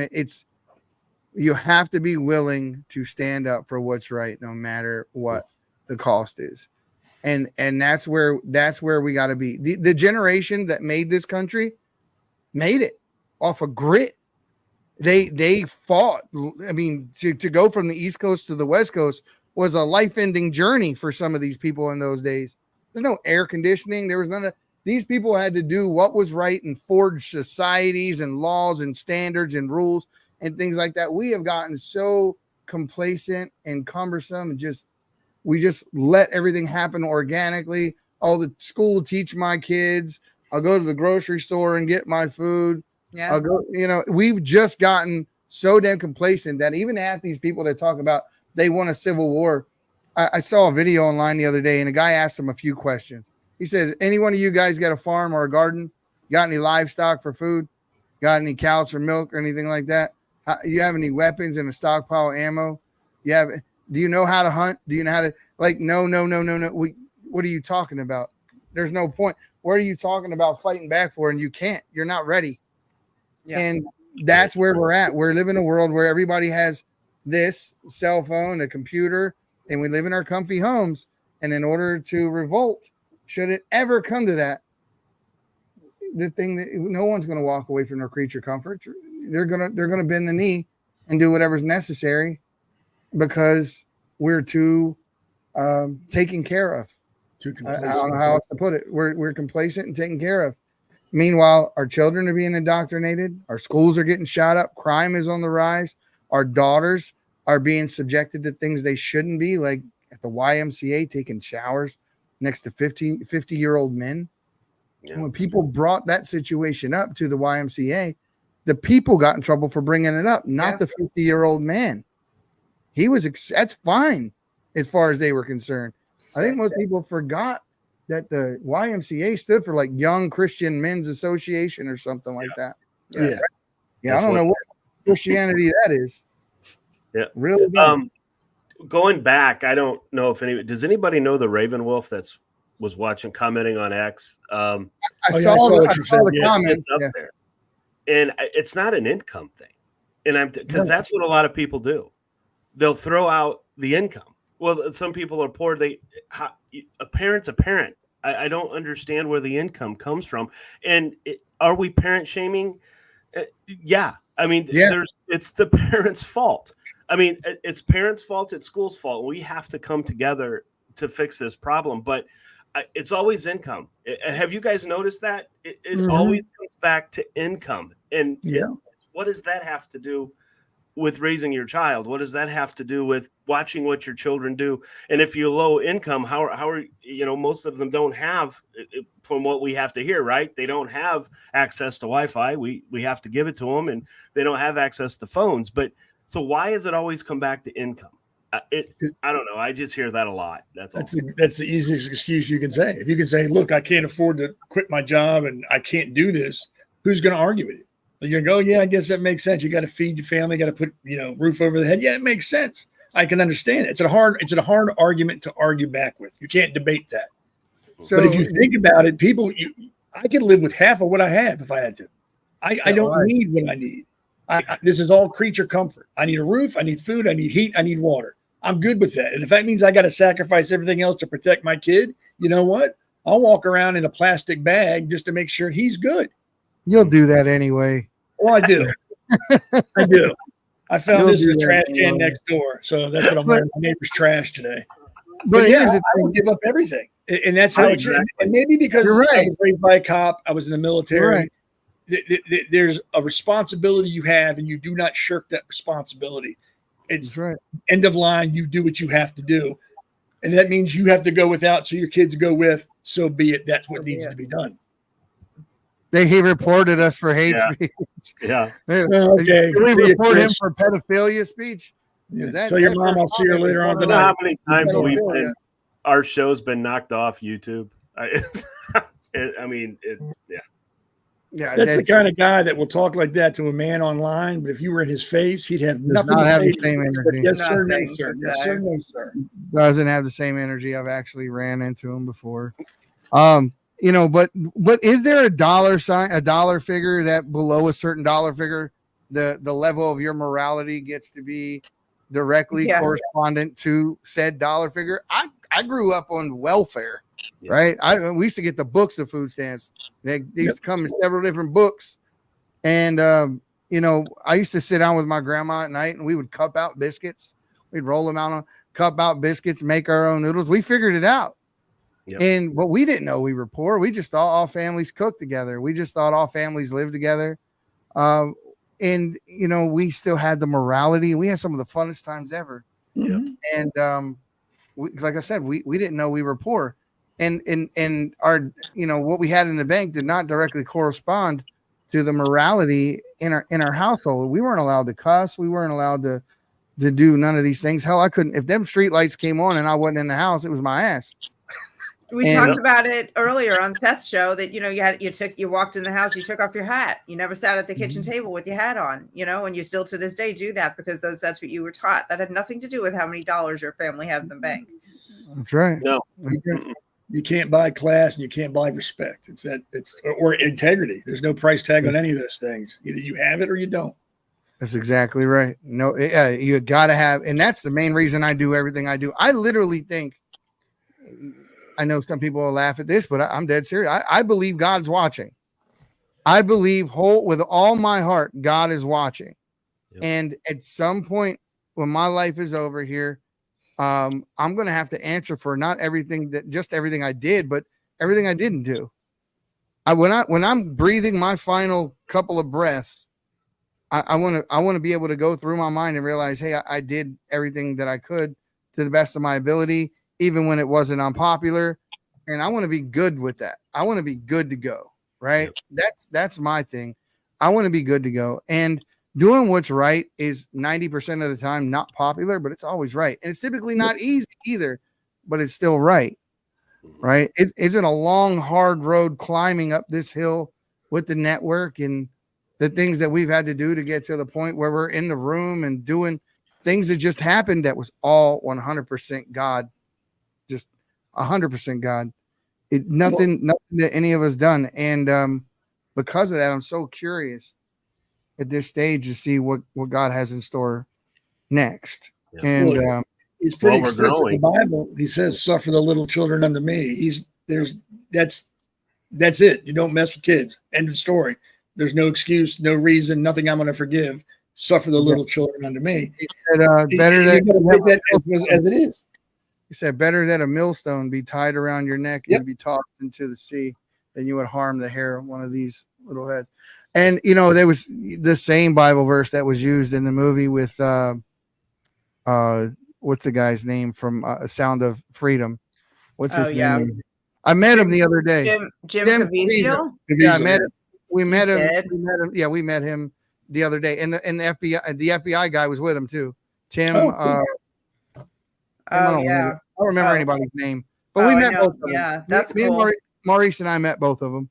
They were there, and good guys, right? A couple of really good guys. And when they put that movie out, they got a lot of hate for it, a ton of hate.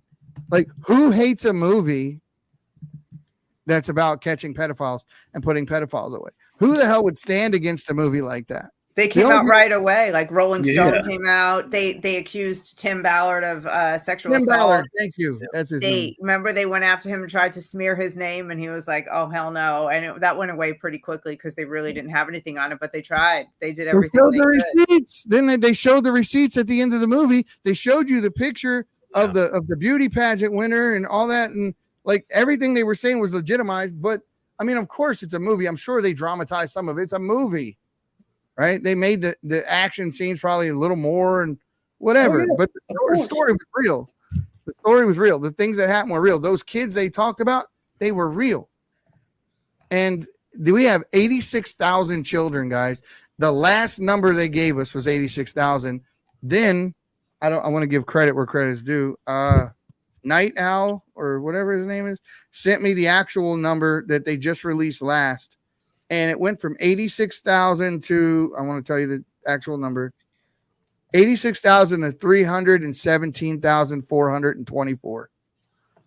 That's how many kids that they say they can't find that came across the border unaccompanied. In the United States. In the United States. We shut the country down. We shut the country down when 600,000 people died with or by COVID, right? Right. That was what they said. The whole country was shut down. It was an epidemic. It was nuts.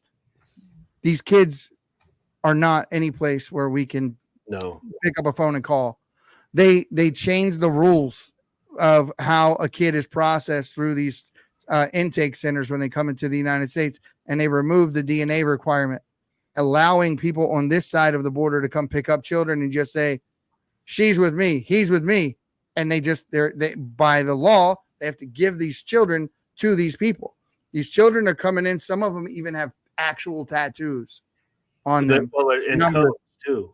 Yeah, and so they're sending them into the United States with indicators written on their arms and on their bodies of where they're to be sent. Have you seen any of this, Ann? Your mic's not working. You're muted. You're muted. There you go. There you go. I tried to unmute you. There you go. You know, I've seen some of the statistics. I just saw the other day that the Biden-Harris administration just lost how many, a couple 100,000 of the immigrants who came over. Yeah, that's that 300,000 number that I was talking about. Yeah, I mean, it's ridiculous. It's disgusting. I don't understand how, anybody could vote for this administration with, all these, the open borders. I mean, that's my big one. You guys know that. You'll get to know that about me a little bit more. But, my son is a casualty of open borders and Kamala Harris's direct failure of open borders. So, my son was 15 when he passed away from fentanyl poisoning. So, I'm a big fighter on the open borders, but these kids are coming over. They don't even know if the parents that are the kids' parents, and now they're lost somewhere in America, and they don't know if they're being trafficked or if they're what's happening to them, and or where they are. I mean, these kids were they're just missing, and it's just disgusting. Nobody's talking about it. Like, why isn't this like front page news? Yeah. That's what I'm saying. Exactly. Yeah. I don't, I'm going to plug my show a little bit. A couple weeks ago, we interviewed JJ Carroll, and he is a former Border Patrol agent. And I watched that one. It's a good one. He's doing a documentary on, it's called, he's got two of them coming out. It's called Treason Trafficked. And it's about the children, what's going on with them. If they're missing children and they're exploited children, they're either into the sex trade or they're into the organ trade.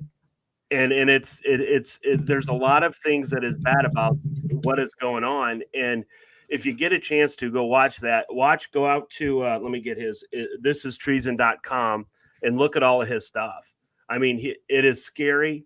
It is very scary out there on what is going on. So Jim and Dale have a podcast called Two Guys, One Coup that is represented here by Mike and Barack. Two Guys, One Coup. There you go. I'm Michelle Obama because I'm the more masculine of the two. But yeah, he spent a lot of time on this because he lived it. I mean, his life was in danger constantly with people coming across the border, chasing him down. And but it's a long interview, but we felt it needed to be because we found out things that we didn't know. And it's a scary thing, but it's these trafficked children, it's scary and it's sad. And it's not just kids coming across the border from Mexico. These are American kids too. We have American children that are going through this as well. So yeah, he's been on a lot of interviews, and it's nice to call him a friend, but go out and check it out on that. He's something else. Correct. No, he seemed very informative. Who's the other Border Patrol agent? The one that always testifies before Congress, the one who shut AOC down. It was epic. Yeah, I can't remember that. Yeah, I forget the guy's name, but Tom man, oh, you're talking about Tom Homan. Oh my God, that guy's epic. Yeah. I mean, everyone has seen that exchange. That exchange between him and AOC, where AOC just didn't have a response. He's like, no, they violated federal law, and he starts spitting. It was awesome. It was awesome. Tom Homan's, he's a superstar. I hope that when Trump gets back in, he brings him back on as, head, because he is amazing. He is, he speaks at all of our rallies, all of our fentanyl rallies, when we do marches on Washington, D.C. I would love to talk to him, Ann, if you can set that up. Yeah, he's awesome. Well, he's part of, him, Derek Maltz, Jason Jones, Sarah Carter, there's several of them are part of this organization called Border 911, and they're fantastic. I am so sorry. I don't have my set up, so I'm just here holding my phone. So don't have a lot of lights on. You said no lighting, or you said I didn't have to have it. So Yeah, it's all good. It's all good. Listen, hey, why is it? You're beautiful. Don't worry about none of that. You know already. You knew before you came. Well, the only one more beautiful than you is Seth.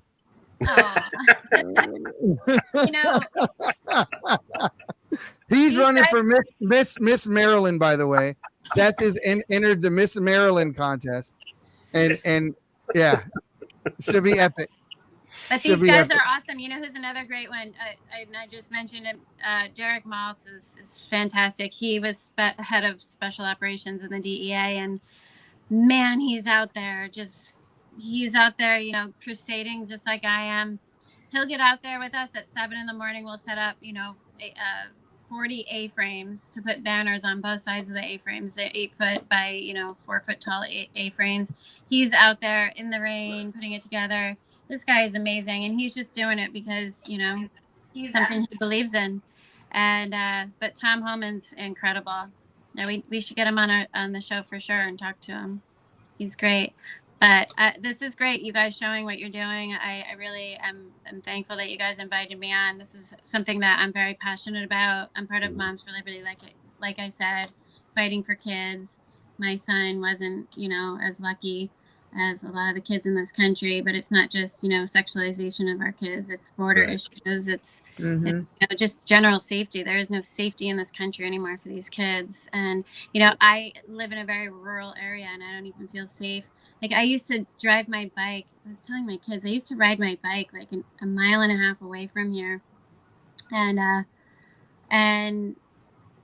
eat lunch at this deli that was also a bar where everyone was having beer and eating lunch, and it was like we never were worried about anything.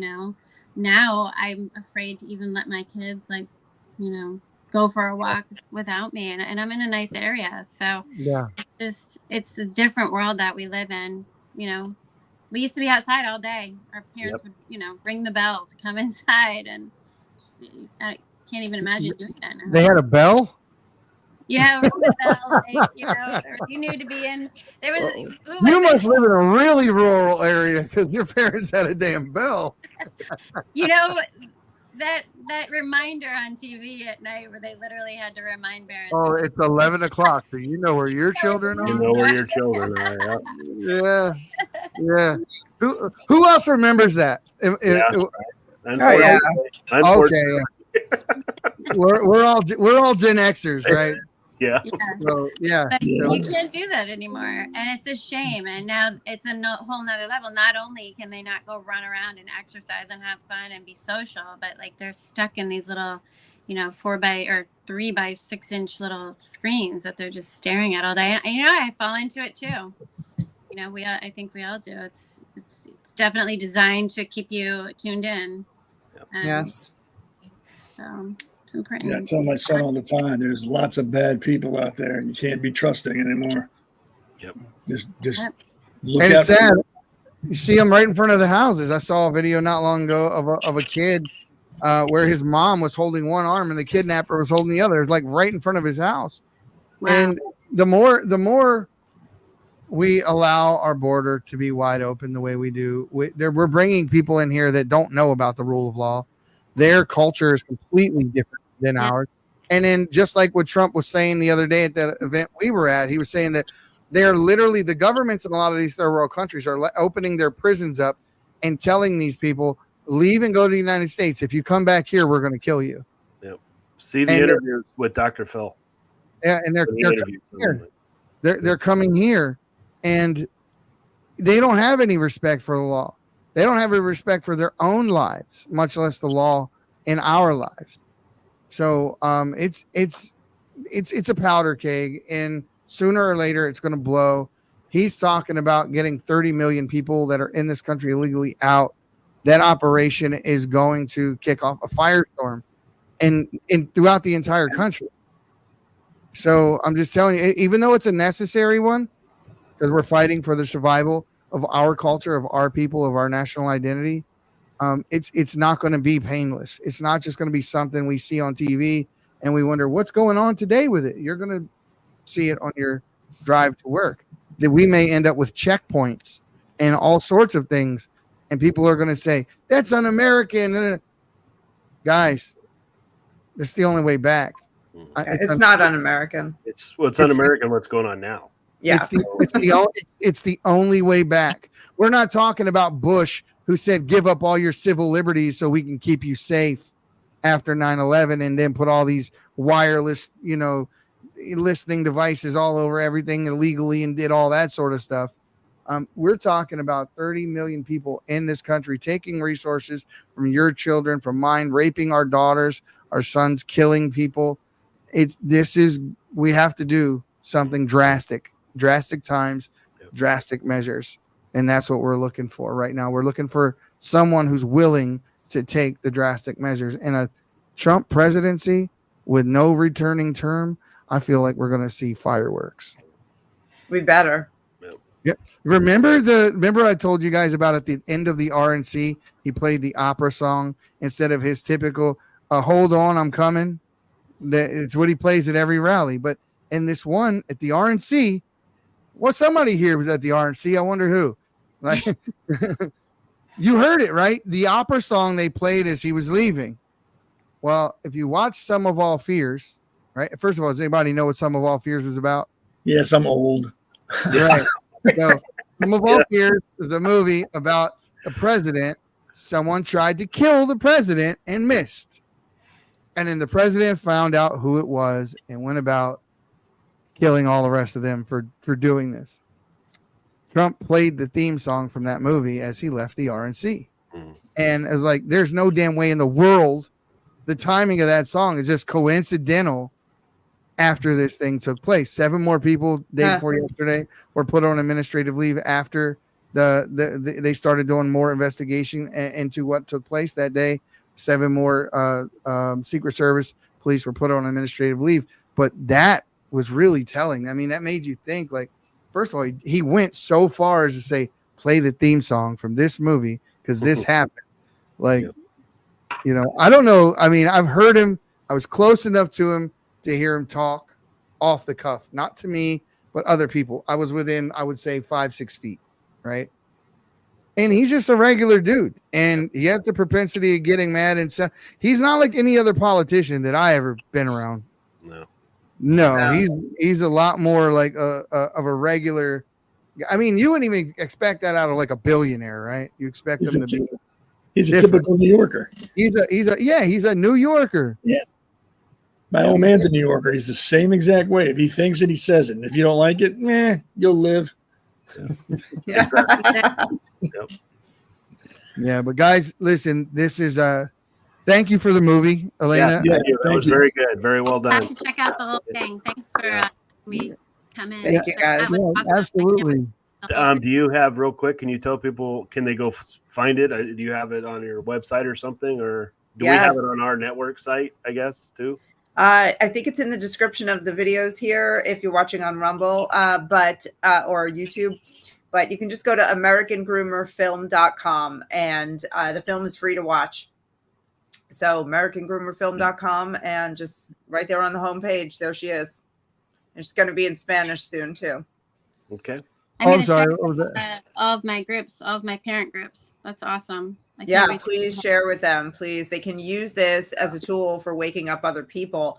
I'm asking people to hold watch parties in their living rooms, or if they have a church or an organization they're a part of, hold a watch party. I can be a part of it either virtually or live. Like it made it to wake people up. So I don't care who uses it to do that. Yeah, well, it definitely did that. Definitely did that. So I don't know if you guys have a mom. Yeah, that's what I was going to say too. Go ahead, Jim. Say it. And you said you're a member of Moms for Liberty? Yeah, I'm gonna send it right over to one of the. Which one are you affiliated with? I'm right now. I'm in New Jersey. Okay. I used to be part of California, but right now I'm in New Jersey. So I'm with one of the. I'm New part Jersey chapters right now. Part of one in Indiana, Allen County. So. Oh, are you? I'm very familiar with Moms for Liberty. We've had the two Tina and Tiffany on our show. Oh yeah, I was with Tiffany last week. Yep. So I'll be with them all this weekend because. Are you going to their summit? Yeah, so we have a big summit coming up. So I'll just. This will be the first one we missed. Oh, really? Oh, yeah. wow. Okay. Yeah. So, yep. So I'm going to make sure that we get this over to them. Good. Awesome. Good. That's This awesome. is- this Tiffany is right actually down their alley. appears in the film quickly. Oh, okay. Yeah, in a frame with Chris Cuomo. Yeah, It cuts off before she speaks, but she's actually in it. But can I just say something? You said you're in New Jersey now, and in the film we talked about the obscenity exemption statutes. You probably know about this, Anne. New Jersey right now is one of a few states that it is still illegal to show pornography to children in libraries and schools. It's happening anyway, but the New Jersey legislature has a bill in play in order to make it legal to show children pornography in schools and libraries in New Jersey, and make teachers have a criminal exemption so that they can't get in trouble for doing it. So that's like the fight that we're at right now. Some states are straightening it out and trying to protect children, and some states are trying to protect teachers and librarians and administrators and give them more leeway for showing children whatever they want. New Jersey is on the wrong side of this. Horrible. Yeah, I actually didn't know. I'm kind of new here from California, so I'm learning about a lot of things. But you know what they say, what goes California, so goes New Jersey.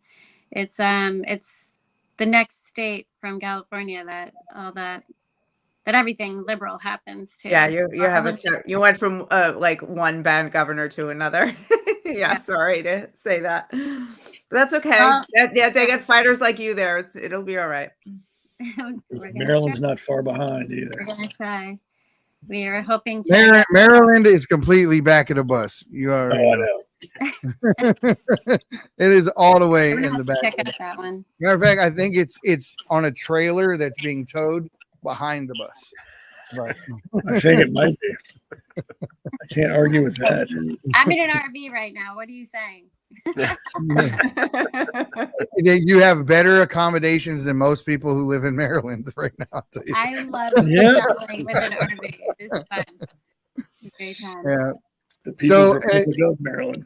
For those of you who don't know, and I'll say it again, Ann Funder is going to be hosting the American Mom, which is going to be the name of her podcast. And tell us, Ann, when you're going to be broadcasting your first one, and so everyone knows and we know to tune in. Well, we were thinking tomorrow, Monday, 6 p.m. If that's still on with you, that's fine. Absolutely with me. Fine. Right Mondays at 6 p.m. Eastern. And there it is. And such an awesome graphic. I love that. And yeah, so ongoing 6 p.m. Mondays. Tune in. I'm going to be bringing people on talking about fentanyl, talking about, kids, see if I can get, some border people, people who are, facing, problems because their kids, have been hurt by what's happened at the border. That's pretty much where my fight lays because my son died from border issues. So yeah, what are we talking about? But also Moms for Liberty stuff, all this stuff. So. Well, we're looking forward to it. And guys, I'm going to let Elena close it out. I used your opening, Elena. So we'll term this a based mom. So you can let us out. What do you got any parting words here?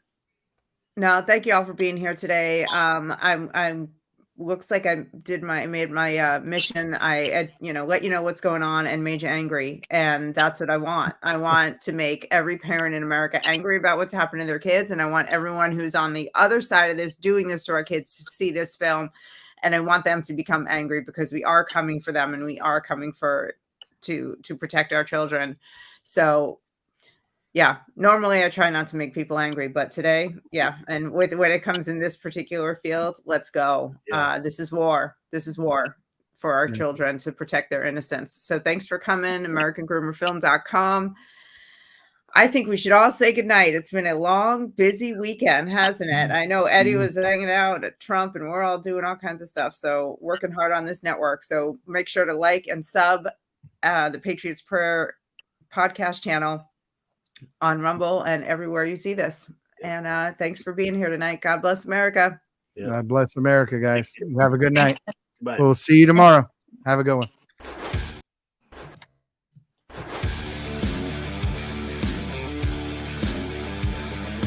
Have you heard of the based mother?